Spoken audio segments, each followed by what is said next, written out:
Hey there, everybody in YouTube land.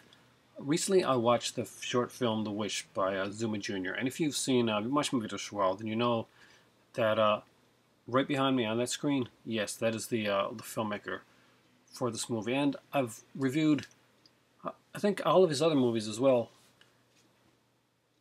It's amazing where at such a young age he goes with these films. I remember watching Billy, which was the first one, Billy, and then there's Billy 2, kind of like a two-parter combined one that so deeply disturbing, but child abduction. And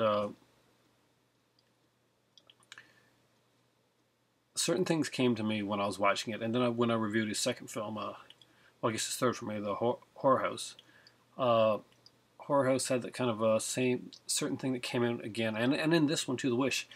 And there's a few things that you will get when you're watching the Zuma Jr.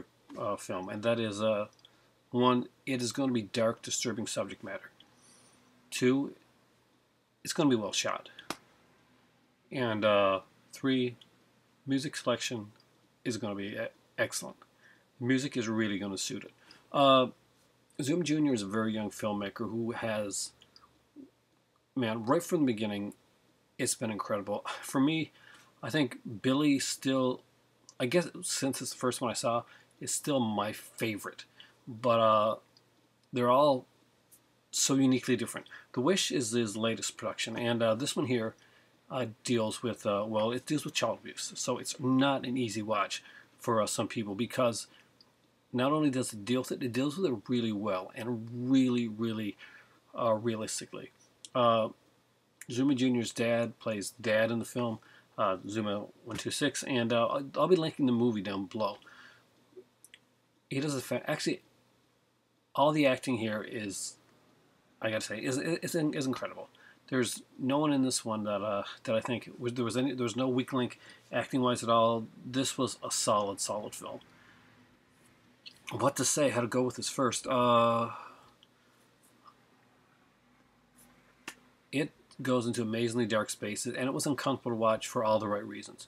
If you are watching something about child abuse, you should not be comfortable when you're watching it. This should not be a happy, shiny moment, and it's not. It's a very realistically well done portrayal of child abuse, and the relationship between relationship between everybody just seems very real. The way that that he protects his sister, and kind of like basically trying to get her back to the house. She doesn't want to go back to. There's one scene, and I don't want to give too much away, but there's one scene at the beginning where she really doesn't want to go back to the house because she knows that it doesn't matter what they do, someone's going to set their dad off, and there's going to be a beating, basically. So she doesn't want to go back, but he knows that the longer they wait, the longer it takes for them to get back to that place, the harder it's going to be for both of them. And he wants to shield her from it as much as possible. Every brother wants to shield their sister from something like that.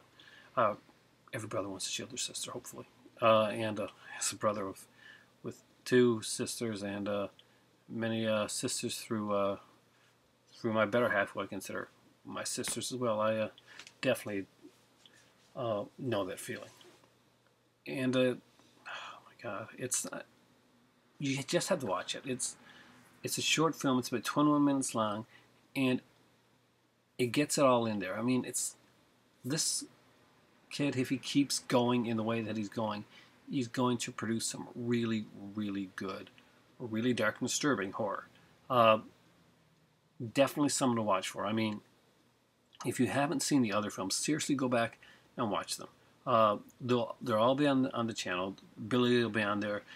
Billy and Billy 2 deals with child abduction and gets really into some dark territories. The Horror House will be on there. Again, we're dealing with some really cool, creepy, dark stuff. And now the latest one, The Wish, incredible. I think overall, all of the films have been solid, and they've kind of been built upon. Billy, when I originally saw it, shocked me because of just the way it was done, and that this brilliant kid actually wasn't making a movie like the way you'd think like a younger person would make a film. This it was dark. It was rough. And there are adults that cannot make movies like this. Rob Zombie, but who try to. Watch them all. The Wish is the latest one. Really, seriously, check it out. Zooma 126, Zooma Jr. Great, great, great people. And I mean, they work really hard on their films, and it shows. It shows on the screen. There's a lot of times when you see a lot of independent films, and they look like people lost interest halfway through, or somebody just wants to use this as a stepping stone to that type of thing, and not in the good way. I'm looking at you, Joe Chappelle, Hellraiser 4 and Halloween 6.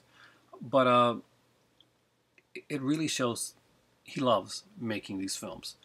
And he loves being able to go into dark places, into the darkest part of your soul, and expose it. And that's amazing. But be able to do that and make it come off not just to do it. And it's not. And the thing is, it's not a shock value thing. It comes off extremely realistically. It comes off extremely real and extremely raw.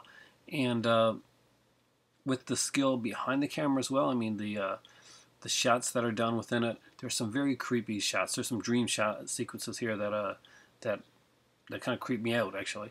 And there's some really, and music-wise, it's just solid overall.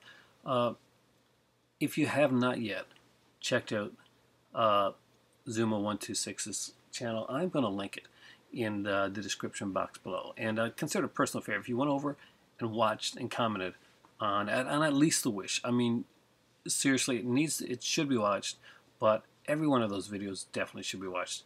The Wish, Billy Part 2, and Horror House. Just honestly, you should watch them all. And I'll show you here right now. I have the channel up there right now. So The Wish had like trailers and stuff out there before. I mean, like some really, really cool stuff.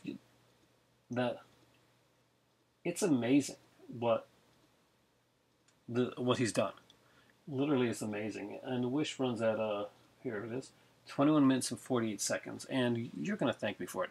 It's a really good one. So, as for giving it a rating, I'm not gonna do it that way. I'm just gonna tell you this is my indie pick right now. Every once in a while I'm gonna shine the light on some great indie artists that are making some great strides in movies and horror and stuff like that.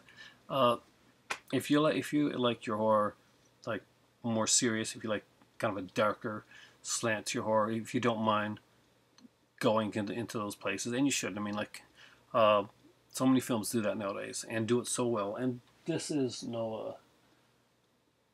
The biggest shock is that he's so young, and he's doing such an amazing job. The Wish. See it, watch it, and let him know what you think. Because heap the praise on him, because when people start out this young and they're putting out work like he's doing right now, you put in all the encouragement in the world, because this is somebody that you can see doing something serious in horror in the future. And he's doing something really serious now with the indie films, but these are the future voices of what we're watching. And if Zooma Jr., if you and your dad are part of the future of the type of horror that I'm going to see, then we're in good hands. Thanks for watching. Right now for me, it's time for tea. The giant lobster head. Also really enjoyed this film. And check it out. Link will be down below. No excuses, guys. This is one to watch.